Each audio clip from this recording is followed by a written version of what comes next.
Graça e paz, irmãos. Louvado seja o nome do Senhor por mais esse momento que o Senhor nos permite estarmos na presença dEle. Quero agradecer a Ele por essa oportunidade de mais uma vez poder ter essa honra de levar a mensagem dEle, a palavra dEle até vocês. Espero que essa palavra, ao chegar a vocês, ela venha encontrar aí realmente um coração em paz, na presença do Senhor.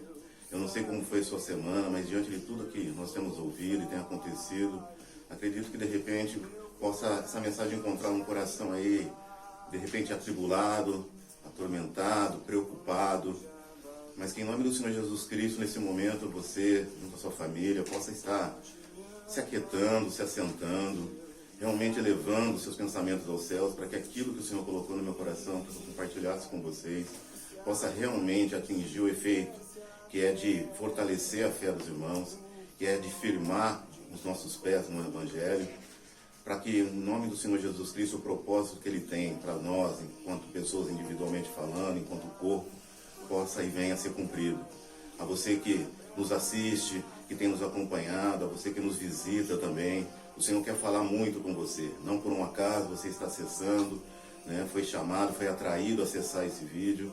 Assim eu peço aos irmãos que nesse momento possa elevar o seu pensamento aos céus e possa realmente falar com o Pai, expor diante dele as suas preocupações, as suas necessidades, pedir para que a paz dele, que excede todo entendimento, possa vir sobre a sua vida, para que realmente sejamos atentos àquilo que o Senhor tem a nos falar. Em nome do Senhor Jesus Cristo. Se coloque na presença do Pai, feche os seus olhos, tente desligar de tudo que está aí à sua volta. Eu sei que é muito complicado muitas das vezes dentro do nosso lar, com os barulhos externos. Pede para a criança se assentar, se aquietar e entremos na presença do Senhor com toda atenção, com toda reverência em nome do Senhor Jesus Cristo. Pai, queremos te agradecer, meu Pai eterno, por mais um momento na tua presença, meu Pai, pela tua graça e misericórdia que tem nos acompanhado, que independente das circunstâncias, meu Pai, tem nos guardado, tem nos livrado, tem nos conduzido, meu Pai.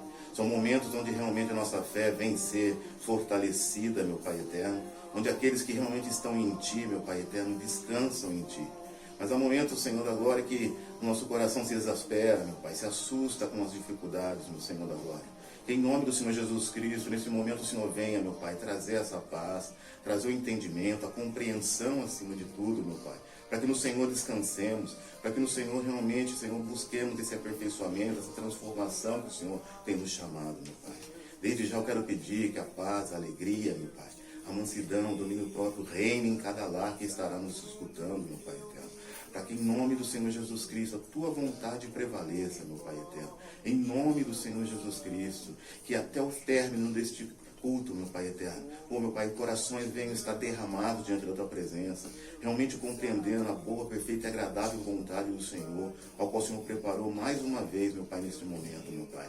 Querendo, Senhor, o aperfeiçoamento dos santos, meu Pai, para que assim o seu nome seja exaltado e glorificado, porque são nos momentos difíceis que realmente, meu Pai eterno, se destacam aqueles que servem a Ti, meu Pai. E o mundo precisa saber quem é o Senhor através dos Teus servos. Assim, bendito e engrandecido seja o nome do Senhor, pela Tua graça e misericórdia, em o nome do Senhor Jesus Cristo. Amém, Jesus. Amém, meus queridos. O tema dessa mensagem é vivendo a essência do Evangelho. A gente tem percebido ao longo do tempo como o Evangelho ele vem sendo distorcido, vem sendo modificado, vem sendo usado para o próprio benefício e esquecendo realmente o verdadeiro motivo do qual o Senhor Jesus Cristo morreu por mim e morreu por você. Eu quero nesse momento trazer aquilo que o Senhor colocou no meu coração para que a gente possa relembrar, meu irmão. Talvez você que já conhece o Senhor, que já teve suas experiências com o Senhor, vai falar, mas eu já sei disso, eu já ouvi isso. Mas o Senhor quer chamar a nossa atenção, porque nós, muitas das vezes, pelo fato de conhecermos, já temos escutado, nós acabamos nos afastando dessa essência. Porque não há outro motivo para que eu, nesse momento, esteja aqui.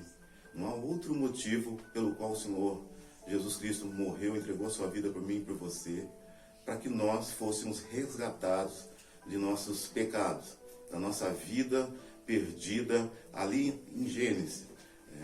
A palavra do Senhor diz lá em Romanos 5 que por um homem entrou o pecado e por ele, por Jesus Cristo, saiu o pecado. pois a redenção da minha e da sua vida foi através do sacrifício feito por Ele naquela cruz. E muitas das vezes, diante das dificuldades, das circunstâncias, nós vamos nos afastando disso. Saímos daquele primeiro amor, daquele entendimento, daquele reconhecimento desse sacrifício, e vamos nos enveredando pelos problemas da vida. Vamos nos deixando nos levar pelas circunstâncias, pelas dificuldades. Começamos a olhar para baixo e não para o alto, como o Senhor tem nos chamado, como águias, entendendo que não pertencemos a essa terra, mas sim aos céus, ao reino dos céus. E o Senhor quer restaurar isso. E Ele nos diz isso, sempre nos dizendo isso dia após dia. E muitas das vezes falar sobre a essência do Evangelho parece ser uma coisa tão simples e tão óbvia que as pessoas não querem mais ouvir isso. Elas querem ouvir algo como frase de efeito, como alguma coisa mais intensa. E o Evangelho é a simplicidade do Senhor. Viver na essência do Evangelho nada mais é do que a graça e a paz do Senhor. O apóstolo Paulo usava este tipo de cumprimento. A graça e a paz do nosso Senhor Jesus Cristo estejam convosco. E eu te pergunto, meu irmão, você e eu temos vivido essa graça e essa paz do Senhor na essência verdadeira do Evangelho, nesse reconhecimento do sacrifício do Senhor Jesus Cristo por mim e por você? Porque muitas das vezes eu e você estamos vivendo uma graça buscando um favorecimento próprio, entendendo e sabemos, muitos sabem que a graça significa um favor não merecido do Senhor. Um favor que eu e você não merecíamos e que foi dado através da vida de Jesus Cristo, para nos alcançar, para nos tirarmos do pecado ao qual vivíamos. Então eu peço aos irmãos que a gente possa lembrarmos esse início, a vinda do Senhor Jesus Cristo nesse resgate que Ele ofereceu a mim e para você. Está lá em Lucas, no capítulo 2, a partir do versículo 11. Eu gostaria de estar lembrando com os irmãos, aqueles que nos assistem, aqueles que nos visitam, para entender esse processo de salvação, de resgate que o Senhor nos proporcionou através da vida do seu Filho. Lucas capítulo 2, a partir do versículo 11. Hoje, na cidade de Davi, vos nasceu o Salvador, que é o Messias, que é o Senhor da minha e da sua vida. Lá no versículo 14.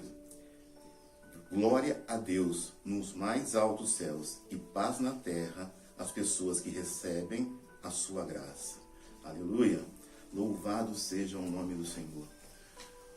O Senhor Jesus Cristo nasceu para mim, para você. E houve uma grande alegria quando Ele nasceu. Porque foi anunciado que Ele era o Salvador. Só que muitas pessoas não entenderam isso. Entenderam que a vinda do Senhor seria para um resgate, para uma mudança de governo.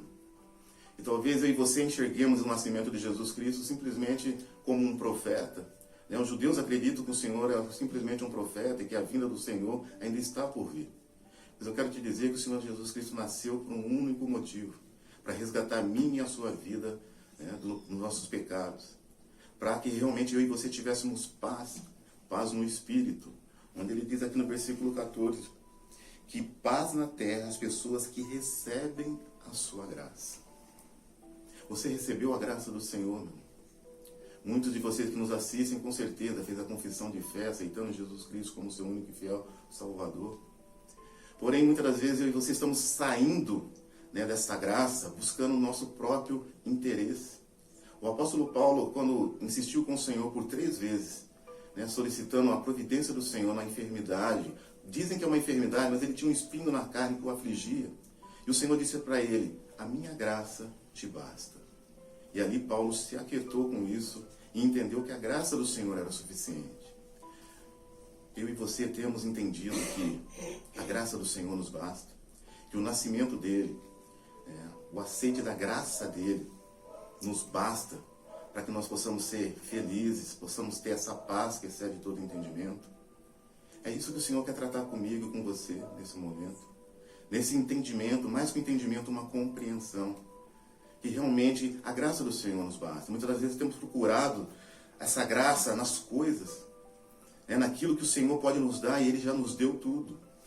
Eu peço que os irmãos vão lá em Lucas, capítulo 23. E vamos ver a continuação desse processo de resgate da minha e da sua vida. Lucas capítulo 23, ali no versículo 45. O Senhor Jesus nasceu. A motivação dele ter nascido para mim e para você era para salvar e resgatar nossas vidas. Dizendo que aquele que recebe a sua graça tem paz. Paz na terra. Paz às pessoas da terra. E não paz no mundo. Porque no mundo eu e você não temos paz. Mas a paz naquele que recebeu a graça. Esse sim traz a paz aonde quer que ele esteja.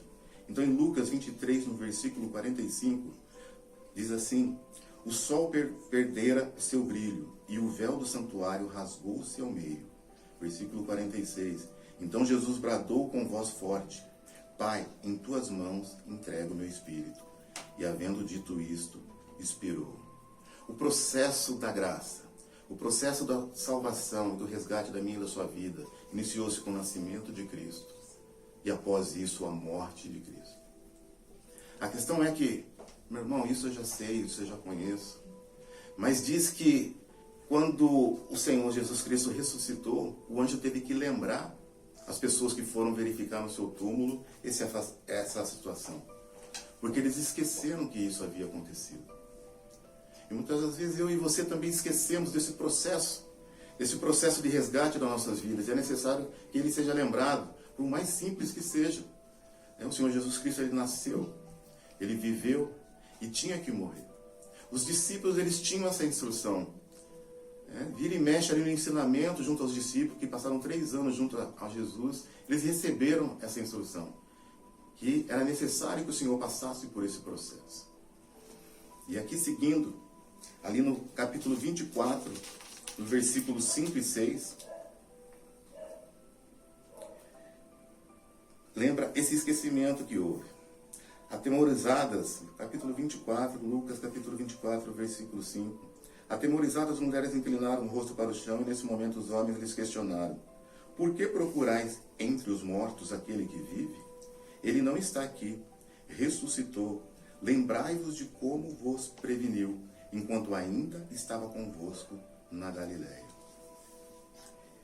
O Senhor nasceu, o Senhor morreu e o Senhor ressuscitou. Mas quando ressuscitou, foi necessário que o anjo lembrasse aquelas mulheres que ele não mais vivia no meio dos mortos, mas sim havia subido aos céus.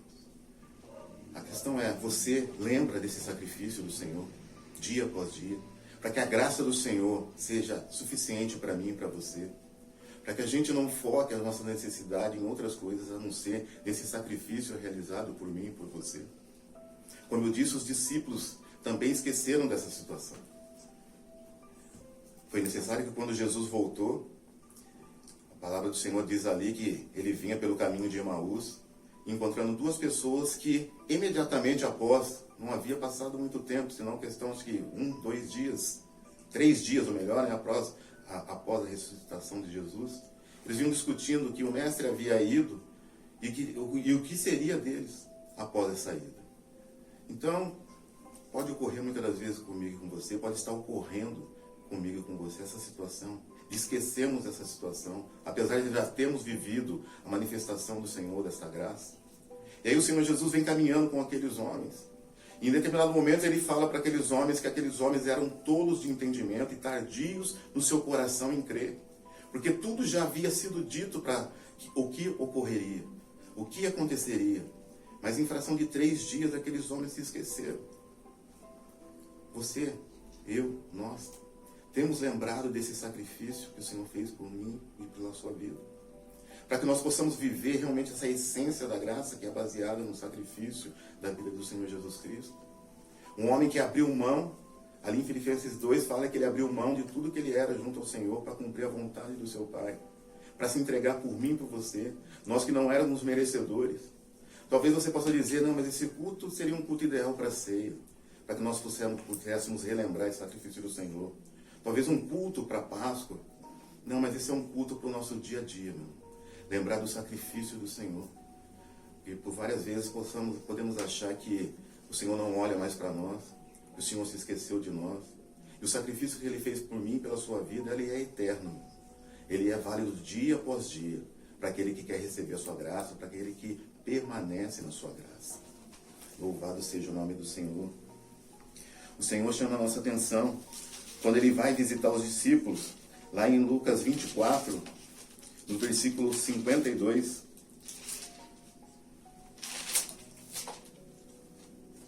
ele diz assim: então eles o adoraram e voltaram para Jerusalém, plenos de felicidade. Até aquele momento que o Senhor Jesus havia ressuscitado, os discípulos também ficaram desorientados. Assim como as mulheres que foram ao túmulo dele, precisaram ser lembrados. O Senhor Jesus, quando volta e sai ali do caminho de Emaús, chamando a atenção daqueles dois que haviam esquecido também qual o propósito da obra do Senhor, ele vai até os discípulos. E aqui no versículo 45 de Lucas 24, ele diz assim: então se lhes abriu o entendimento, para que pudessem compreender as Escrituras. Ele disse isso porque foi necessário o Senhor Jesus mostrar suas marcas nos seus pulsos, nos seus pés, para que eles pudessem crer que aquele Jesus Cristo que havia dito para eles, durante uma jornada de 3 anos, meu irmão, que ele haveria de passar por tudo o que passou, mas ressuscitaria ao 3º dia. Ou seja, aqueles homens, apesar de verem Jesus ali, encarnado novamente, em pessoa, ainda tinham dúvidas em seu coração. Ao ponto do Senhor dizer a eles: então se lhes abriu o entendimento para que pudessem compreender as Escrituras. Eu queria chamar a atenção para a palavra entendimento, meu irmão. Eu e você temos um entendimento da palavra.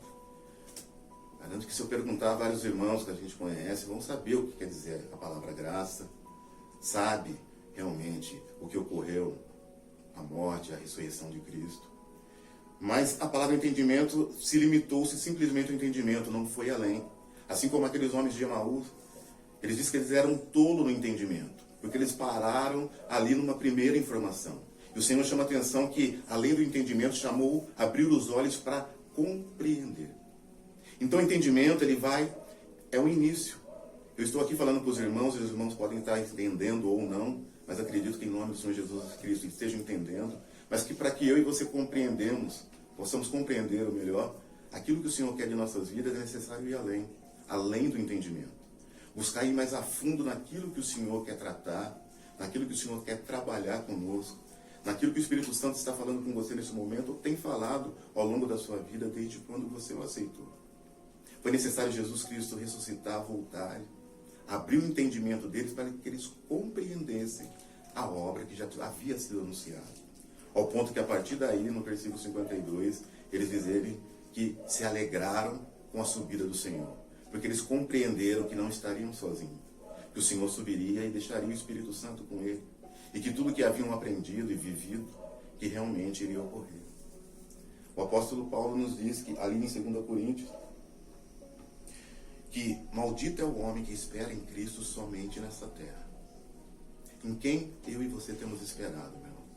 Somos os mais miseráveis dos homens, aqueles que só esperam de Cristo somente nessa terra. Em quem eu e você temos esperado? Porque ficamos atribulados esperando nos homens, nas pessoas.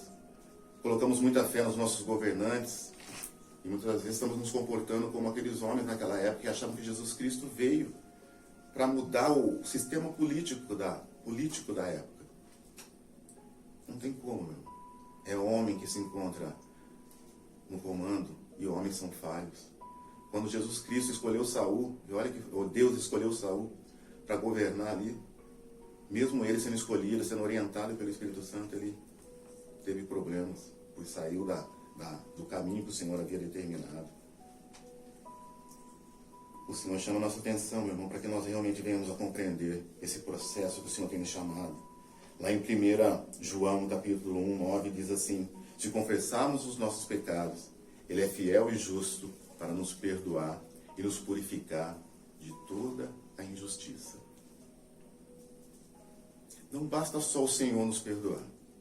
Se entendemos o processo da graça, se entendemos que o Senhor veio para nos resgatar da vida miserável que levávamos, de uma vida errônea, não é necessário só recebermos o perdão.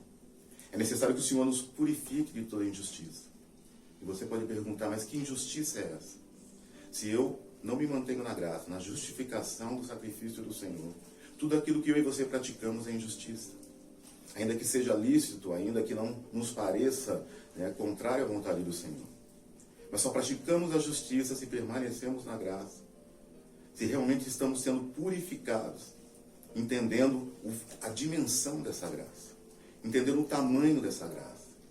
Daí voltarmos à essência. Porque conforme vamos nos afastando dessa essência, dessa palavra simples, né, do entendimento, da compreensão, do sacrifício do Senhor, nós vamos nos esquecendo realmente de nos deixarmos purificar. Às vezes até pedimos perdão. O Senhor com certeza recebe se é de coração. Mas quando inicia o processo de purificação desses pecados, eu e você podemos estar recuando. Porque isso quer dizer que eu vou ter que deixar determinadas coisas. Eu vou ter que ter uma transformação de mente para realmente não voltar mais a fazer aquilo.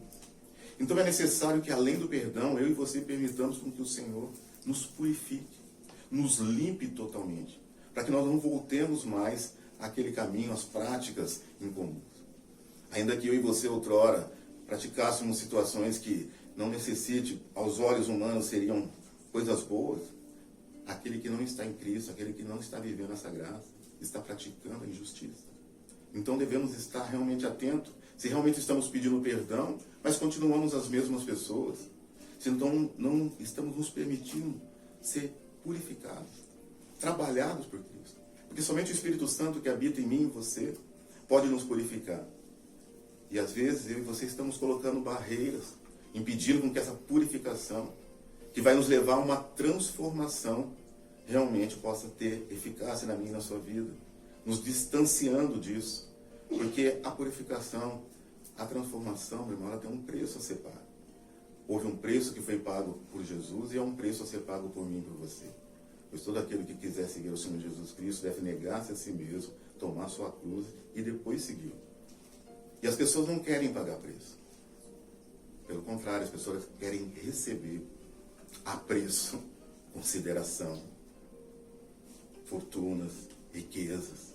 A desvirtuação do Evangelho tem sido para esse sentido, para atender as nossas necessidades. Mas eu digo para você, não eu, mas sim o Espírito Santo, a minha, a sua necessidade já foi suprida em todos os sentidos, a minha e da sua vida, meu. Através da morte, da vida, da morte e da ressurreição do nosso Senhor Jesus Cristo. A transformação, meu irmão, ela só vem através da purificação. A transformação só vem através da renovação da minha e da sua mente. É isso que faz com que eu e você permaneçamos nessa purificação. Romanos 2, 12, 2 diz para mim e para você: transformai-vos pela renovação da vossa mente. Então eu posso pedir perdão, posso até me sentir perdoado, mas se eu não tiver uma transformação de mente, esse pecado para mim, em algum momento, ele vai se tornar comum. Porque a injustiça, a prática da injustiça é isso, é eu considerar aquilo que eu acho justo, né, não dando devido valor. Ah, não tem nada a ver. Ah, não, é assim mesmo. Mas todo mundo faz, mas todo mundo isso. Quando eu tenho a transformação da minha mente na mente de Cristo, as escamas dos meus olhos caem e eu vejo realmente o que é certo, o que é errado. E tenho paz no meu coração por isso, porque eu estou dentro dessa graça. A permanência nessa graça depende de realmente eu estar crer realmente no Senhor Jesus Cristo.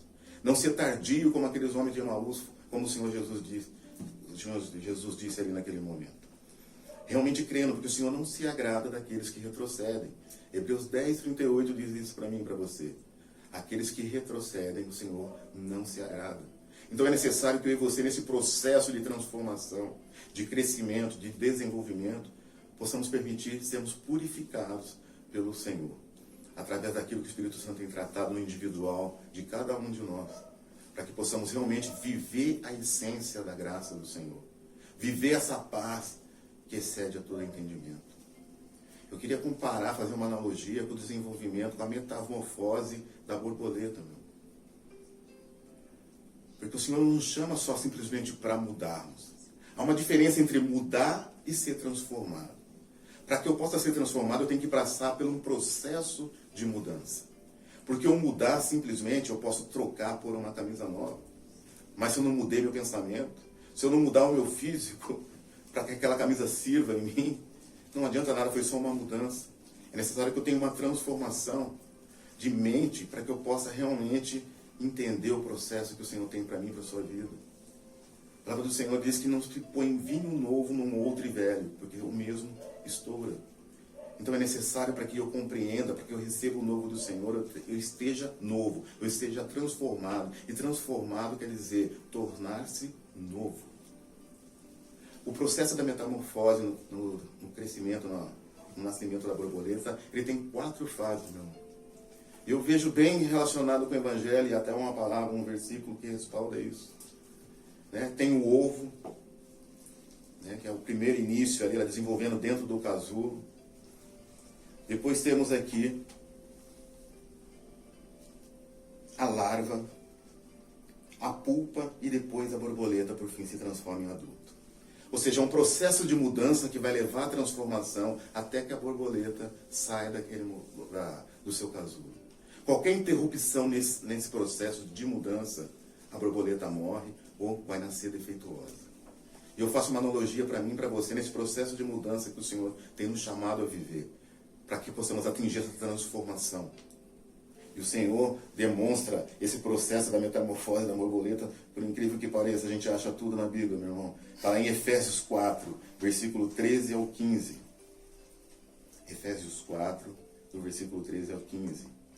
A finalidade dessa transformação é para que, até que todos cheguemos à unidade da fé e ao conhecimento do Filho de Deus e ao homem perfeito, à medida da estatura completa de Cristo, para que não sejamos mais meninos inconstantes, levados em roda por todo o vento de doutrina, pelo engano dos homens, que com astúcia enganam fraudulosamente. Antes, seguindo a verdade em amor, cresçamos em tudo naquele que é a cabeça de Cristo. A finalidade, meu irmão, do nascimento, da morte, da ressurreição de Cristo, é para que eu e você, através desse processo de mudança que o Senhor tem nos chamado, dessa renovação de mente, dessa transformação de mente, possamos atingir a plenitude do Senhor. Assim como no desenvolvimento, a qual Ele nos chama a atenção, finalidade, até que todos, Ele quer que todos, que ninguém, meu irmão, chegamos a essa unidade da fé. E se eu e você, por algum motivo, temos parado no meio desse processo de mudança, essa transformação, ela fica machucada, fica truncada. Estamos vivendo uma graça incompleta. E por isso muitos de nós, muitas das vezes, estamos passando por situações adversas causadas por nós mesmos. Por não nos deixarmos sermos purificados, trabalhados, para que essa transformação ocorra na sua íntegra. Obviamente que esse processo de estatura do varão perfeito ou da varoa perfeita, ele vai terminar e se concluir quando estivermos naquele grande e glorioso dia na presença do Senhor. Então eu e você devemos estar atentos se não estamos interrompendo esse processo, impedindo com que essa purificação dos nossos pecados ocorra. Às vezes já estamos acostumados com determinadas situações por errarmos persistimos no mesmo erro e começamos a achar isso normal. Às vezes achamos que não tem nada a ver aquilo que tem se falado, e é nos detalhes, meu irmão. É nos detalhes que o Senhor age, é nos detalhes que muitas das vezes eu e você estamos pegos e tropeçamos e caímos e muitas das vezes permanecemos. E quebramos esse ciclo de mudança que quer nos levar a uma transformação. E ficamos somente no entendimento, porque não há uma compreensão. A compreensão ela vai sendo desenvolvida, vai avançando e vai sendo revelada a mim e a você nesse processo de transformação. Em que nível você hoje pode dizer que está nesse processo? Você ainda é o ovo? Está ainda naquele processo ainda enclausurado dentro das suas ideias, dos seus conceitos? Você já rompeu a casca desse ovo? Já se tornando uma larva, está começando a gatinhar? Podemos dizer aí que é o processo do leitinho? Ou parou nesse processo do leite, né? De Jesus Cristo salva? O Senhor ele quer ir muito mais além disso, mas para que possa ir mais além, não podemos esquecer aonde iniciou tudo isso. O processo da redenção, da salvação, do resgate da minha e da sua vida. Para que possamos crescer. 2 Pedro 3,18, o Senhor diz para mim e para você, crescer na graça e no conhecimento. O que é crescer na graça? Você já parou para perguntar isso? O que é crescer na graça? Será que é crescer no conhecimento da Bíblia? Sim, também é. Mas o crescer na graça é você e eu entendemos o preço que foi pago pela minha vida e o quanto eu e você somos pecador. Porque na medida que eu reconheço o quanto eu sou pecador, quem sou eu diante da presença do Senhor? E quem é Ele? Para mim, eu vou diminuindo. Ele vai crescendo. Eu vou me envergonhando cada vez mais e permito com que esse processo de purificação ocorra, porque eu vejo o quanto eu sou sujo, o quanto eu não mereço. Eu só percebo, eu só cresço nessa graça, me mantendo aos pés da cruz, visualizando o sacrifício que foi feito para a minha vida, entendendo que aquele sacrifício eu não merecia, porque quem devia estar naquela cruz era eu, era você, era nós. Nesse momento não era nem para nós estarmos ouvindo essa mensagem, já deveríamos estar condenados. Então o crescimento na graça é isso, é entender a dimensão desse favor não merecido que eu e você recebeu. Esse conhecimento é se aprofundar nas Escrituras para ter essa revelação, essa dimensão da graça que foi oferecida a mim e a você, e o quanto eu e você estamos sujos, enlameados pelo pecado. E aí eu vou crescendo porque eu vou adorando cada vez mais, eu vou amando cada vez mais, porque eu sei que eu sou cada vez menos merecedor. E às vezes a gente acha que é merecedor de alguma coisa por fazer algo ao Senhor. Senhor, eu faço isso pelo Senhor. Senhor, eu sirvo aqui. Senhor, eu sirvo ali. Eu já preguei tantas vezes, eu já ofertei tantas vezes. E nada, meu irmão, do que eu e você faça pagará o que foi feito naquela cruz. Então temos saído dessa essência do Evangelho e cobrado do Senhor algo, ou algumas coisas, ao qual Ele diz para mim e para você, eu já entreguei tudo à mão de você. É necessário simplesmente que creio e permaneço nessa graça, se deixando ser trabalhado, purificado, reconhecendo realmente o erro. Somente a graça nos transforma, somente a graça nos proporciona a verdadeira paz. Nós falamos da graça inicialmente, e vimos lá no início que a graça recebida para aqueles que aceitam a graça, esse sim tem a paz. Somente na graça, eu e você temos a verdadeira paz. O Senhor diz para mim e para você que Ele nos dá a paz, mas não dá a paz conforme o mundo. Então a paz só se encontra nele. Eu e você podemos estar, muitas das vezes, procurando essa paz nas coisas, nas pessoas, dentro de nós. Mas essa paz está na permanência da graça, na presença do Senhor. A paz do mundo é ilusória e é passageira. A paz do mundo é baseada no que sentimos, no que vemos, no que temos. Não é assim que muitas das vezes eu e você vemos e enxergamos as coisas? Se eu olho a despensa, se tem comida, eu estou em paz. Se não tem, eu fico preocupado. Se eu tenho o que vestir, eu fico contente, tudo bem, meus filhos também têm. Se eu não tenho, eu não fico. Então é baseado naquilo que temos, naquilo que nos rodeia fisicamente falando. Mas o Senhor diz para mim e para você lá em 1 João 2,16 ao versículo 17. 1 João, capítulo 2, versículo 16 e 17. Pois tudo o que há no mundo, as paixões da carne, a cobiça dos olhos e a ostentação dos bens, não provém do Pai, mas do mundo. E o mundo passa e a cobiça passa, mas aquele que faz a vontade do Pai permanece para sempre. A verdadeira paz só está na graça, na permanência do Senhor. A paz que o mundo oferece a mim e a você, baseada naquilo que nós vemos, naquilo que nós sentimos, naquilo que nós temos, ela é passageira, segundo a palavra do Senhor. E se você assim eu creio, é isso que ocorre. E tudo isso o Senhor diz para mim e para você que é passageiro. Tudo isso passa. Mas aquele que faz a vontade do Senhor e permanece nele, meu irmão, viverá para sempre. Aonde está baseada a minha e a sua paz?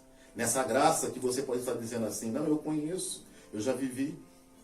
Então, por que o meu e seu coração se atribula diante das circunstâncias e das dificuldades? Porque somos humanos, porque até Jesus se atribulou no momento do seu sacrifício, quando foi para ser pego. Pois bem, somos humanos, sim. Num primeiro impacto, nós podemos até balançar e oscilar. Mas assim como foi despertado aqui, lembrado pelo anjo, aquelas mulheres que foram procurar o Senhor ali no seu túmulo, diz, ei, lembrai-vos, o Senhor está vivo, Ele ressuscitou. E Ele olha por mim e olha por você. E a minha fé e a sua fé não deve estar baseada naquilo que vemos, naquilo que sentimos ou naquilo que temos, mas sim em permanecer nessa graça, para que a verdadeira paz do Senhor domine a mim e domine a você, para que essa paz conduza o meu e os seus caminhos, para que realmente essa paz seja manifesta nessa terra que se encontra de ponta cabeça, meu irmão. As pessoas necessitam encontrar uma referência de paz. A criação clama pela manifestação dos filhos de Deus. E se você que está aí se considera um filho de Deus, essa mensagem é para mim e é para você, meu. O que tem roubado a nossa paz? Você que está aí nesse momento, se pudesse dizer, interagir conosco aqui, o que você pode dizer que tem? Olha, isso tem tirado a minha paz. Porque o Senhor tem uma resposta para cada situação que está afligindo ou que porventura venha afligir o seu coração. Normalmente o que tira a paz do ser humano nessa terra são as suas necessidades. Não há outra coisa que roube a paz do homem, que não seja isso. Porque se tudo está bem conosco, fisicamente falando, materialmente falando, há uma determinada paz. Mas como dissemos, a paz do mundo é ilusória e passageira. Logo vem algum tipo de inquietação, porque estamos sujeitos. O Senhor diz lá, na sua palavra, João 16:33, que no mundo teríamos aflições, mas que tivéssemos bom ânimo. Então estamos sujeitos a todo tipo de situação. Quando ele diz ter bom ânimo, é ter disposição, é ter força para realmente encararmos aquela situação. E se temos uma mente transformada nesse sentido, nós suportaremos. Então, normalmente, o que tira a nossa paz são as nossas necessidades. E foi determinado que há 5 situações na vida do ser humano onde a paz interfere, ou melhor, onde essas necessidades devem ser supridas e que, com certeza, nos rouba a paz em algum momento. Então, é classificado ali como a necessidade fisiológica, como a necessidade da segurança, a necessidade do social, da estima e da autorrealização. A necessidade fisiológica, ela se baseia na necessidade de eu tenho que comer, eu tenho que beber, eu tenho que me vestir. Então, como nós dissemos anteriormente, se eu não vejo essa minha necessidade suprida, isso traz uma inquietação no meu coração. Principalmente para quem tem família. E para quem tem o foco da sua vida, não baseado na graça, mas sim nas necessidades do mundo, ao qual vimos que tudo passa. E lá em Lucas 12, o Senhor diz para mim e para você, ei, porque não andeis ansiosos pelo que comer, pelo que vestir. Porque os passarinhos, eles não fazem por onde. As flores dos campos, os lírios do campo, não fazem por onde para serem tão lindos. E nem Salomão se vestiu como eles. Porém, eles não passam necessidade. Porém, eu e você contemplamos os lírios bonitos, florindo a todo instante. Então, no que diz respeito ao suprimento dessas coisas, meu irmão, o Senhor diz para mim e para você, ei, por que se preocupa tanto com a tua vida, no que há de comer, no que há de beber? E você pode me dizer, se eu não me preocupar com isso, eu morro de fome. Mas o que é a vida para mim e para você, meu? Não é a graça do Senhor que nos basta? A palavra do Senhor diz, o salmista diz que jamais vi um justo mendigar o pão. Nada faltará a mim e a você, independente de como se encontra a economia, independente de quem está presidindo a nossa nação, independente se a minha despensa está cheia ou não. Isso não pode roubar a minha e a sua paz. E nós corremos atrás disso, ele já chamou a nossa atenção ali, que nós não devemos ter esse tipo de preocupação, porque os ímpios, aqueles que não vivem a graça, aqueles que ainda não conheceram o Senhor, têm esse tipo de preocupação. E é nessa hora que eu e você fazemos a diferença. É nessas horas que as pessoas podem até ver nós passando por necessidade, e podem até nos apontar dedo, mas se você não é um filho de Deus, por que está passando por uma situação dessa? E aí cabe a nós vermos se realmente entramos nessa situação porque fomos nós que geramos, ou porque o Senhor permitiu, e se permitiu é para que o nome dele seja honrado, glorificado e exaltado. Porque no momento de necessidade, de dificuldade, que o nome do Senhor é exaltado. Porque quando eu estou bem, quando nós estamos bem, muitas das vezes quem está sendo exaltado somos eu e somos você. E a graça do Senhor dessa forma não é e não pode ser manifestada. Outra coisa que nos tira a paz é a segurança. Nos preocupamos em construirmos casas fortalecidas. Hoje o que mais se vê são casas com cerca elétrica, muros altos, câmeras. E o Senhor nos chama a atenção. Aquele que tentar guardar e salvar a sua vida, perdê-la-á. Mas aquele que perder a sua vida por causa de mim, a ganhará. Obviamente temos que tomar as devidas precauções, mas nós vivemos numa sociedade ainda preocupada, andando, olhando para trás para ver se ninguém está seguindo, se isso está acontecendo, se isso não está acontecendo.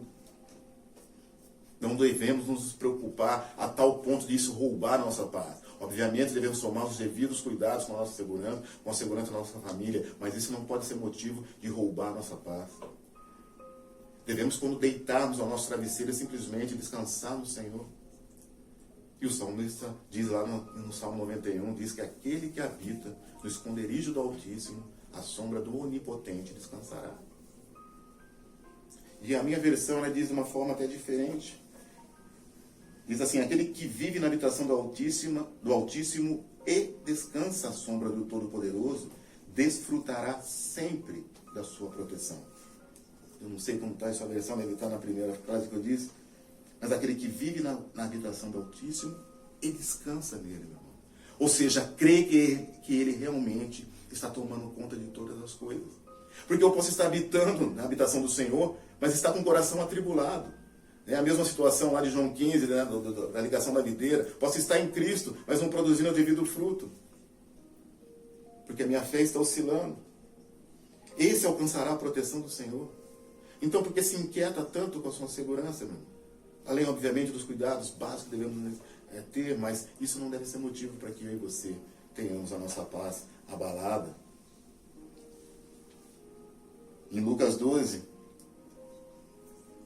no versículo 4 e 5, ele também chama atenção para essa preocupação com a segurança. E digo-vos, amigos meus, não temais o que matam o corpo, e depois não tem mais o que fazer. Mas temam aquele que pode nos enviar para a condenação eterna. Nós temos tanto medo de morrer. Muitos querem morrer, pretendem morrer, ou não querem morrer, mas se for para morrer, querem morrer dormindo. E o Senhor diz para mim e para você: por que teme se alguém pode tirar a sua vida ou não? Como temos aí essa pandemia e muitos com medo de morrer. E como deveríamos estar felizes, porque sabemos que vamos encontrar com o nosso Deus.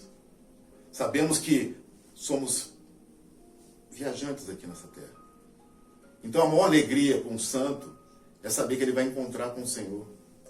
Essa devia ser a minha e a sua motivação para que realmente a paz reine em nosso coração. Que independente das circunstâncias, porque se chegarmos ao ponto de termos que falecer de uma forma violenta ou não, nossa vida está na mão do Senhor. Se é que habitamos nele, se é que descansamos nele, está tudo na sua direção. Mas temos um medo terrível, ao ponto de virar pânico. Entramos, né, na onda do mundo, nos comentários do mundo, no que diz respeito a tudo. Enquanto eu e você, através da paz, da graça que está sobre nós, que recebemos, deveríamos estar passando paz a todos, tranquilidade a todos.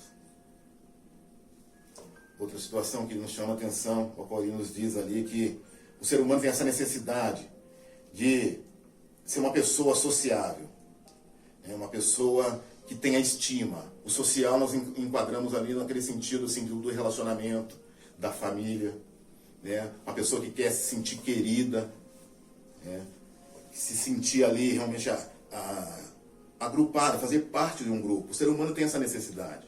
Por mais que aqueles que resolvam viver isolados, ele tem uma necessidade de fazer parte. E às vezes fica difícil nesse mundo, onde o mundo hoje é praticamente uma ilha, cada um cuidando dos seus interesses, cada um se isolando dentro da sua segurança, das suas casas, não tem se relacionado. E ele sente muitas das vezes essa necessidade, e aí isso tira a paz dele. E os poucos relacionamentos, às vezes, que tem, é conturbado, mesmo dentro da família da fé. Como tem sido isso? Isso tem tirado a sua paz? De alguma forma você sente essa necessidade? Ou se não sente também, temos aí também uma outra situação, uma outra preocupação. A estima, o ser humano tem necessidade de ser estimado, reconhecido. E às vezes fazemos coisas para que as pessoas possam ver e não dar aquele tapinha nas costas. E se isso não ocorre, isso tira a sua paz. Porque aí eu e você não queremos mais fazer, ou diminuímos a nossa intensidade. Porque na realidade a gente só está preocupado em suprir as nossas necessidades. E isso rouba a paz. Vivemos atribulados, ainda que estejamos ou não na presença do Senhor. E por fim temos a autorrealização. A busca de querer crescer enquanto pessoa, se formar e tudo mais, nada errado contra isso. Mas se Jesus voltar antes de você se formar, ou de alcançar seus objetivos nessa terra, isso te aflige, meu irmão? Isso te entristece? Qual é realmente a real motivação minha de você em servirmos ao Senhor? Em que Ele supra nossas necessidades aqui nessa terra, ou que sejamos reconhecidos como seu filho, que permaneceram na graça, que viveram nessa paz, que excede todo entendimento, para que naquele grande e glorioso dia sejamos reconhecidos como seu filho. Então, basicamente, a gente pode resumir que o que tira a paz da humanidade como um todo, e não diferente com os filhos de Deus, são as necessidades individuais de cada um, ou familiares. E o Senhor diz e chama a nossa atenção para que, mesmo dentro da nossa família, nós teremos pessoas contra nós. Que Ele não veio trazer paz, mas sim dissensão. Que numa casa haverá 5, haverá 3 contra 2. E 2 contra 3, porque uma pessoa dentro da família resolveu seguir ao Senhor. Então, às vezes, eu estou querendo viver um social, uma situação confortável dentro do meu grupo, ali na faculdade, no meu serviço, dentro do meu lar. E o Senhor, Ele nos diz que, meu irmão, não tem como. Se você escolheu seguir o Senhor, realmente eu e você vamos ter essa situação. Quanto à estima, no social Ele diz para você que vós sois geração eleita, sacerdócio real e a nação santa e o povo adquirido. Então, se você se sente diminuído, se você não se sente uma pessoa querida, o Senhor está dizendo para mim e para você: ei, outrora você nem era povo. Hoje você é povo meu, uma nação adquirida, sacerdócio real. Às vezes estamos procurando o reconhecimento de homens, mas eu e você devemos nos preocupar com o reconhecimento de Deus na minha vida e na sua vida, meu.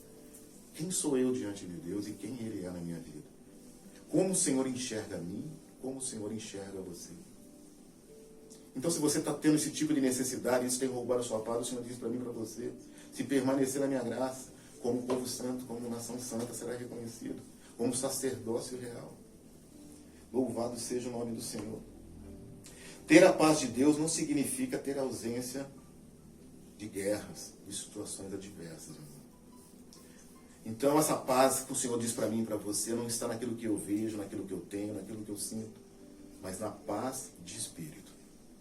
Não, a paz que realmente excede o entendimento das pessoas, que elas não conseguem entender. Como que diante das dificuldades e circunstâncias, eu e você conseguimos manter a serenidade, sem entrarmos numa paranoia delirante, numa correria desenfreada, atrás das coisas, atrás das pessoas, quando eu e você deveríamos correr no momento de tribulação, de preocupação, aos pés da cruz. E ali, com certeza, o Espírito Santo irá lembrar: ei, nasceu um Salvador, viveu um Salvador, morreu um Salvador, e Ele ressuscitou por mim, por você, pela sua família. Então, por que se turva o vosso coração? Por que se preocupa o vosso coração? Por que corre atrás das coisas da forma como está? Porque não descansa em mim, assim diz o Senhor para mim e para você. Há um texto que me chama a atenção, está em Marcos 4, no versículo 37, ao qual vem de encontro aquilo que estamos dizendo com a tribulação do coração, que fala de uma situação a qual fomos até já ministrados nesses momentos, naquele momento de turbulência ali no mar. Marcos 4, versículo 37, diz assim: levantou-se grande temporal de vento, e subiam as ondas por cima do barco, de maneira que já se enchia. E ele estava na polpa, dormindo sobre uma almofada. E despertaram-no, dizendo-lhe: mestre, não te importa que pereçamos? E ele, despertando, repreendeu o vento e disse ao mar: cala-te, aquieta-te, e o vento se aquietou.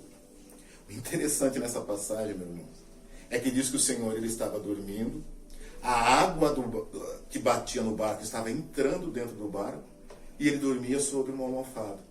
Como que alguém consegue dormir dentro de um barco, se enchendo d'água, encharcado, com seu travesseiro, com sua almofada encharcada?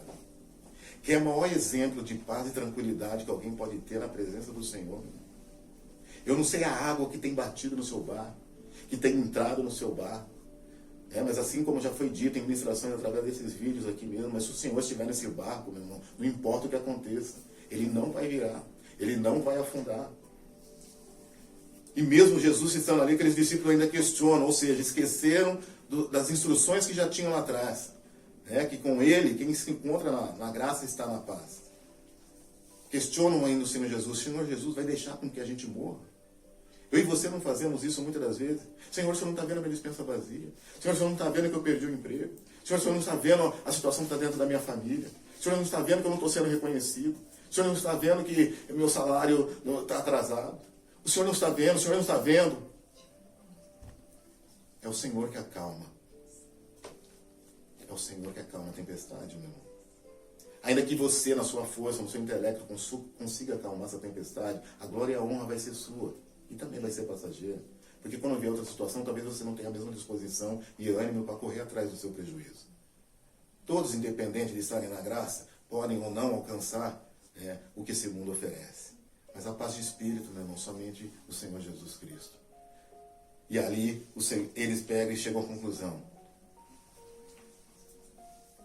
que realmente, quem é esse que até o mar e o vento lhe obedecem? Eles têm a dimensão de Jesus ali naquele momento. Ou seja, já viviam algum tempo com o Senhor, já tinham experimentado algumas situações com o Senhor, assim como eu e você. Mas podemos ter esse entendimento muitas das vezes.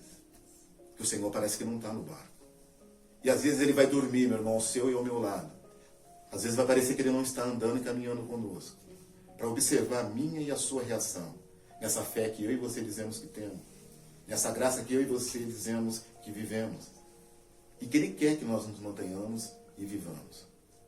Que eu e você estejamos atentos a realmente em quem temos crido. A forma que temos vivido essa essência do Evangelho. Que não esqueçamos realmente o que foi feito por mim e por você. E que o Senhor olha por mim e por você. Porque o Senhor, Ele está atento a tudo que ocorre. Portanto, diante de todas essas necessidades, o que importa com que eu e você, a forma com que eu e você nos comportemos? Filipenses 4, versículos 6 a 7. Não estejais inquietos por coisa alguma. Antes as vossas petições sejam em tudo conhecidas diante de Deus. Pela oração, súplicas, com ação de graças. E a paz de Deus, que excede a todo entendimento, guardará os vossos corações e os vossos sentimentos em Cristo Jesus. Diante de tudo aquilo que você está passando, ou que venha passando, o que importa é que eu e você permaneçamos nesse processo de transformação, lembrando da graça que veio e está vindo dia após dia a mim, para que nós realmente sejamos reconhecidos como filhos de Deus, e nós realmente não deixemos com que a ansiedade tome conta do nosso coração, mas que antes, em tudo aquilo que aflige o meu e o seu coração, porque somos falhos, somos humanos, seja colocado diante da presença do Senhor, e com orações, meu irmão, com súplicas e ações de graça. Veja bem que é um processo. Muitas vezes eu só estou só na oração.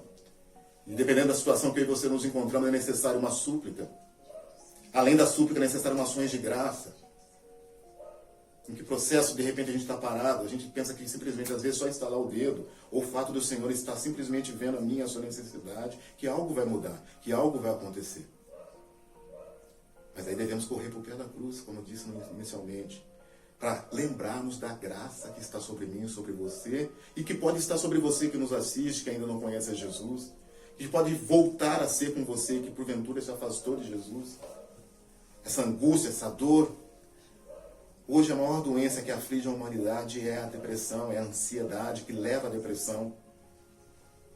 E as pessoas têm procurado isso em terapeutas, não que eles não ajudem, mas nas coisas, em suprir suas necessidades, e isso não resolve, é temporário, é ilusório. É aquilo que o mundo oferece, e aquilo que o mundo oferece é passageiro, mas aquilo que o Senhor oferece é eterno, meu irmão. Terceiro, a ação da graça, da paz na vida da pessoa que cansou dessa vida. Então, a vida de uma pessoa que está determinada a buscar essa graça. A palavra do Senhor tem um texto maravilhoso que nos mostra duas pessoas que sentiram a necessidade de que Jesus Cristo viesse até elas. Porque reconheceram que o mundo não podia mais dar aquilo que eles realmente precisavam. Talvez seja a sua situação que está nos assistindo agora. Você está procurando uma solução, uma resposta, e o Senhor tem essa resposta para você na sua palavra. Se você está com sede de ter essa paz, que você não aguenta mais desse mundo. Há um ator, não vou recordar o nome dele agora, que faleceu recentemente, um ator da Rede Globo. Ele tirou a sua própria vida e deixou uma breve mensagem com 4, 5 linhas. Que ele se cansou da humanidade. Com tudo que ele tem visto, estava vendo, ele tinha já 80 e poucos anos, meu irmão. Viveu uma vida inteira para chegar à conclusão que a humanidade não valia a pena. Enquanto Jesus Cristo disse para mim e para você: ei, você vale a pena. Eu enviei meu filho para morrer por vocês. Talvez você ache que não vale a pena, que você não vale a nada, que as pessoas não te olham, não te reconhecem, não te enxergam. Mas eu te enxergo. E esse homem tirou a vida. Talvez você esteja nessa condição também achando que Não adianta, esse mundo não tem mais jeito, os governantes não têm mais jeito, e não tem mesmo. Mas o que tem jeito e pode dar jeito é Jesus Cristo na minha e na sua vida. É a manifestação dessa graça, é a vivência nessa graça, na essência dessa graça e nessa paz que excede todo entendimento. E eu gostaria de meditar com os irmãos aqui em Lucas, no capítulo 7, a partir do versículo 36. A ação da graça e da paz na vida das pessoas, da pessoa que queira realmente encontrar a verdadeira paz, irmão. Aqui na prática, literalmente. Como o texto é longo, eu gostaria de estar fatiando esse texto e lendo aos poucos com o irmão para que o Espírito Santo vá trabalhando em você. E assim diz a palavra do Senhor, Lucas 7, a partir do versículo 36. Tendo sido convidado por um dos fariseus para jantar, Jesus foi à casa dele e reclinou-se, como era o costume, junto à mesa. Assim que tomou conhecimento que Jesus estava reunido à mesa na casa do fariseu, certa mulher daquela cidade, uma pecadora, trouxe um frasco de alabastro cheio de perfume. Nesse primeiro instante, eu quero chamar a atenção dos irmãos para essas duas pessoas. Um fariseu e uma mulher pecadora, ao qual não é dado nome. Aqui diz que o fariseu, tendo sido convidado por um dos fariseus, o fariseu ele convidou a Jesus a vir à sua casa. Pois sabemos que os fariseus, mestres da lei, chamados pelo Senhor como hipócritas. Nem todos. A palavra do Senhor diz que Nicodemos, ele tinha interesse em saber como Jesus pregava, a mensagem dele, por isso ele teve ali um novo nascimento. Ele perguntou, como eu devo fazer para nascer de novo? E Jesus explica para ele. Então e assim eu acredito que esse fariseu também, ouvindo ali Jesus pregando, teve interesse de saber o que esse homem fala. Parece ser interessante, diferente, daquilo que já aprendemos, daquilo que sabemos, e ele convida Jesus para vir à sua casa.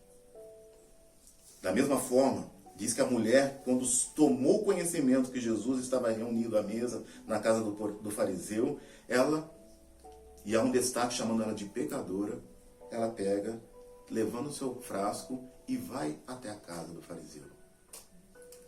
Quando a graça chegou até mim, até você, nós tivemos um comportamento talvez parecido com esse. Corremos e fomos porque estávamos numa situação que precisávamos de um socorro. Talvez hoje já não estejamos mais preocupados quando o Senhor chega, ou convidá-lo ele a entrar em nossa casa. Estamos agindo no automático, na nossa força, no nosso entendimento. Nesse momento, quando levamos a palavra do Senhor, é Jesus entrando através daquele que está levando a palavra a você. De que forma eu e você recebemos esse Jesus? Muitas vezes displicente, principalmente nesse momento que assistimos no vídeo, às vezes estamos até displicente no sofá, com um barulho ali fora, de repente bate aquela fome, sai no meio da pregação, dá um pause. Pode ocorrer muitas das vezes isso. Porque perdemos a essência de dar o valor, a graça e a dispensação que o Senhor tem pela minha e pela sua vida. Mas chama a atenção que era uma mulher pecadora, ou seja, aí no segundo instante sai o fariseu de cena, que convidou o Senhor Jesus, e o texto discorre aqui. E posicionando-se atrás de Jesus, prostrou-se aos seus pés e começou a chorar. Suas lágrimas molharam os pés de Jesus, mas ela em seguida os enxugou com os próprios cabelos, beijou-os e os ungiu com o perfume. Diante de tal cena, o fariseu que o havia convidado falou consigo mesmo: se este homem fora de fato profeta, bem saberia quem nele está tocando e que espécie de mulher ela é, uma pecadora. Eu vejo nesse texto uma mulher desesperada em saber que há um Jesus que poderia lhe oferecer uma vida diferente da qual ela vivia, se posicionar e buscar a presença desse Jesus, de tal forma que ela já levando um vaso de alabastro para o adorá-lo. A gente vê que ela chega por detrás do Senhor Jesus Cristo. Ela reconhecendo a sua condição de pecadora, que não poderia chegar nem pela frente. Então, nessa condição, há um reconhecimento de quem é Jesus sobre a vida dela e de quem ela é diante desse Senhor. O texto fala que ela era uma pecadora, óbvio. A gente supõe-se que ela poderia ser uma meretriz, uma prostituta, e que estava numa condição de vida onde o mundo já não supria mais as suas necessidades, a sua paz. Apesar da sua atividade, seja ela qual for, sendo essa ou não, ela sentiu uma necessidade de um algo a mais. E sabendo que Jesus estava ali, ela se dispôs a ir, levando o seu vaso de alabastro. Ela se prostra aos pés do Senhor, se rendendo. Ela se prostra aos pés do Senhor. Isso é um reconhecimento dos seus pecados. E ela começa a chorar ali. Há um arrependimento genuíno, que é diferente da tristeza do mundo. A tristeza do mundo traz a mim e a você o remorso, mas a tristeza do Senhor, proporcionada pela ação do Espírito Santo na minha e na sua vida, traz um verdadeiro arrependimento. Traz um arrependimento que vai levar a uma transformação. E aí há uma diferenciação de quem está de fora vendo uma situação dessa, que às vezes ocorre comigo e com você. Desacreditarmos daquilo que Jesus é para mim e para a sua vida. O fariseu questiona Jesus. Se ele fosse mesmo um profeta, ele saberia que essa mulher é uma pecadora. Como que ele aceita uma situação dessa, uma mulher chegar até ele assim? Ou seja, o fariseu já tinha um problema aí, ele já era um cara altivo, que ele achava que ele estava acima de tudo. A hipocrisia dos fariseus ainda prevalecia nele. Não se sabe aqui a motivação do convite, talvez para questionar Jesus, para estudá-lo, ou talvez até uma necessidade mesmo de ter uma mudança. Mas ali ele mostra uma faceta dele. E ele fala, se Jesus fosse realmente profeta, ele saberia que era uma pecadora. E aí Jesus vai e o confronta. Aqui no versículo 40, ele conta uma parábola para esse fariseu. Então voltou-se Jesus para o fariseu e lhe propôs, Simão, tenho algo para dizer-te. Ao que ele aqueceu. Sim, mestre, dize-me. Versículo 41. 2 homens deviam a certo credor. Um lhe devia 500 denários e o outro 50. Nenhum dos dois tinha com que pagar. Por isso, o credor decidiu perdoar a dívida de ambos. Qual deles o amará mais? Replicou-lhe Simão. Imagino que aquele a quem foi perdoada a dívida maior. Ao que Jesus o congratulou. Julgaste acertadamente. Então virou-se em direção à mulher e declarou a Simão. Aqui a gente já continua daqui a pouco. Ou seja, vendo a postura ali daquele fariseu, Jesus Cristo vai e o confronta. Quem deve amar mais? Aquele que teve a dívida menor ou a maior perdoada? Porque ali ficou claro que o fariseu se colocava numa situação em que ele não se comparava com aquela mulher. E a gente tem o entendimento e a compreensão, e espero que você também, que não tem pecadinho nem pecadão. O que tem é a graça do Senhor manifesta a todo aquele que realmente o busca de coração e reconhece as suas falhas e aceita a ação de Jesus Cristo, dessa graça na sua vida. E aí o Senhor Jesus Cristo confronta e ele dá a resposta correta. Aquele que deve mais é o que deve mais amar, é que precisa de mais perdão. Mas eu e você muitas vezes nos colocamos numa situação dessa. Pedimos perdão, como o meu pecadinho é pequeno, o do outro é maior. É ele que precisa ser purificado e transformado. O meu pecadinho é pequeno, um simples perdão resolve. Como temos nos comportado diante disso? Porque aqui o Senhor, apesar de dar essa informação, se eu e você estamos crescendo nessa graça, se o meu pecado é menor diante de uma pessoa que matou uma pessoa e diante de alguém que roubou uma agulha, se eu tenho procurado crescer na graça, eu vou reconhecer que o meu pecadinho, o meu pecadão, diante daquilo que o Senhor fez para mim, meu irmão, merece toda a honra, toda a glória, todo amor, todo reconhecimento, e eu vou ver que eu não sou merecedor. E vou procurar realmente amar mais a esse meu Deus. E vou procurar realmente a me entregar mais. Então, perdoada foi a dívida maior, realmente foi. E aí o Senhor começa a descrever a postura que aquela mulher teve diante dele. E fala ali no versículo 44. Então virou-se em direção à mulher e declarou a Simão, vês esta mulher? Entrei em sua casa e não me trouxeste água para lavar os pés, como é de costume. Ou seja, quando entrou na casa dela, na casa dele, a mulher teve essa atenção, estava atenta à andança do Senhor e foi atrás dele.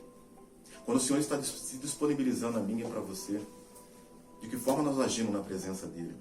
Nós estamos atentos àquilo que ele quer nos falar?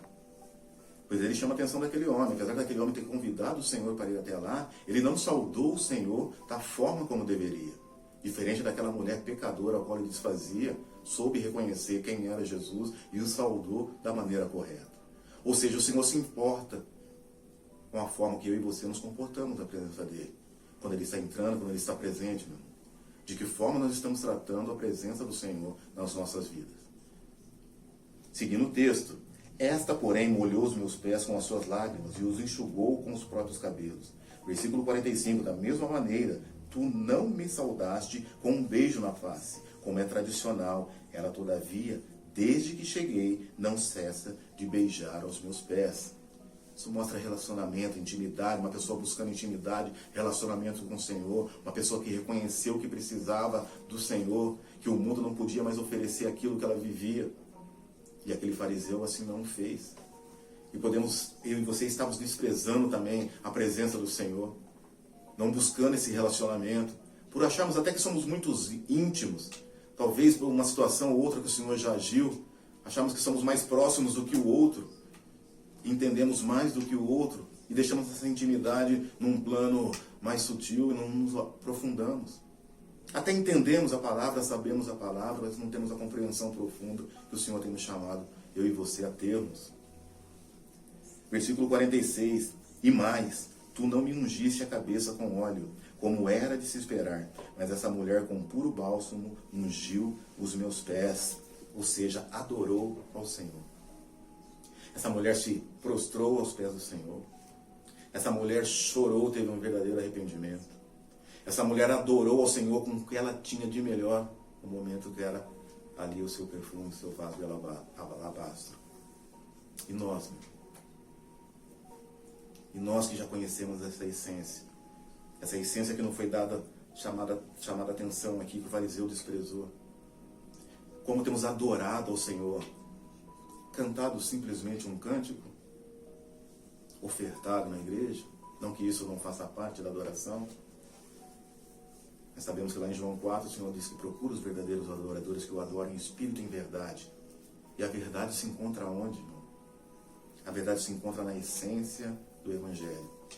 A verdade se encontra no sacrifício da vida do Senhor Jesus Cristo, que foi realizada por mim e por você. Na palavra dele. A verdade se encontra não naquilo que eu entendo, mas naquilo que eu compreendo, naquilo que eu vou além. Para que uma verdadeira adoração possa realmente chegar ao Senhor. No versículo 47, o Senhor ele chama atenção, continua chamando a atenção do fariseu, e por tudo isso te asseguro, o grande amor por ela demonstrado, prova que seus muitos pecados já foram todos perdoados. Mas onde há necessidade de pouco perdão, pouco amor é revelado. Olha como isso é forte. Meu. Quando eu entendo que o meu pecado é um pecadinho, que ele não necessita de tanto perdão quanto o pecado do meu irmão, eu demonstro pouco amor. Não vejo necessidade de me relacionar tanto. Não vejo a necessidade de me dedicar tanto. Não vejo a necessidade de adorar tanto. Porque o meu pecado, afinal de contas, é um pecadinho. Então eu demonstro pouco amor. Mas aquela mulher, ela entendeu que o seu pecado, e a gente não sabe a dimensão desse pecado, era tão grande, meu, que ela fez tudo aquilo que o fariseu não fez. Porque ainda que o fariseu entendesse que poderia ter algum pecado e que Jesus poderia orientá-lo naquele sentido, ele achava que o pecado dele comparado com o dela não era nada.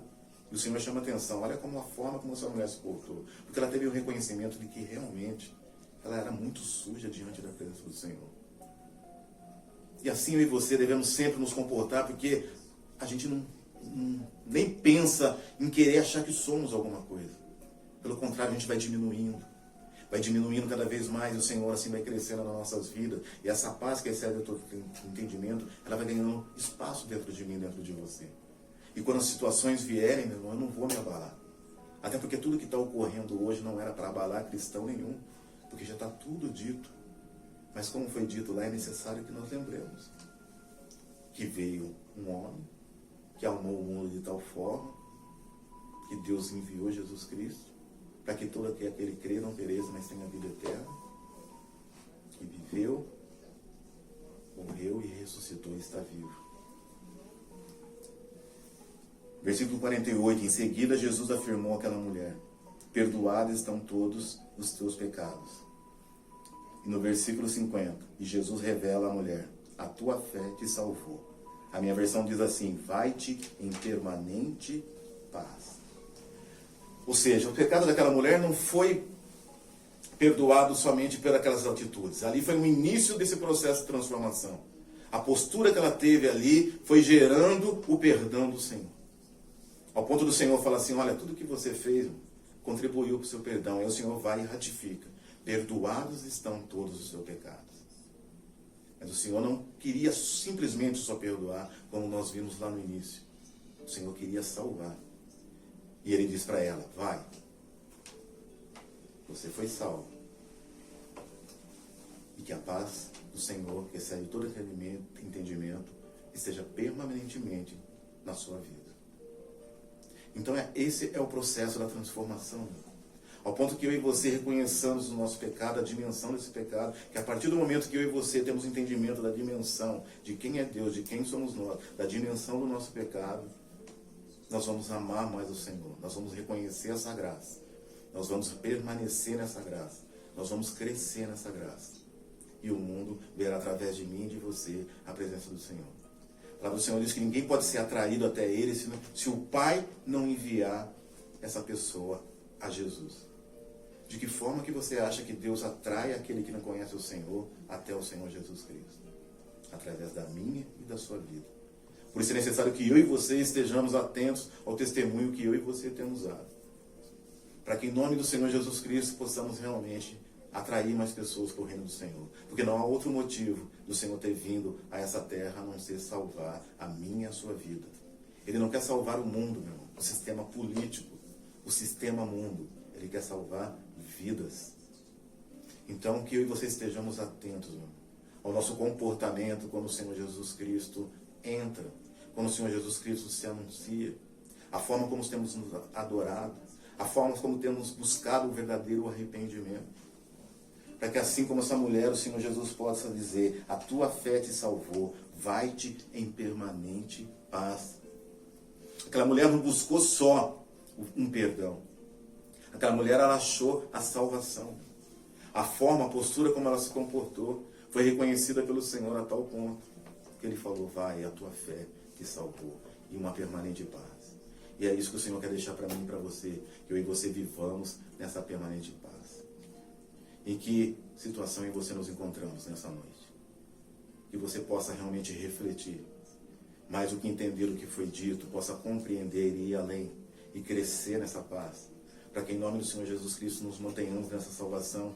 Muitos de nós às vezes acreditamos que já estamos salvos, por já estarmos na condição que estamos, mas sem paz não tem como. Importa que eu e você, quando chegamos na presença do Senhor, que Ele é perdoador e que Ele é galardoador. Essa mulher creu nisso. Ela chegou até ali e sabia que Jesus poderia perdoar o pecado dela e, mais do que isso, ainda entregar o que ela não merecia, que era a salvação.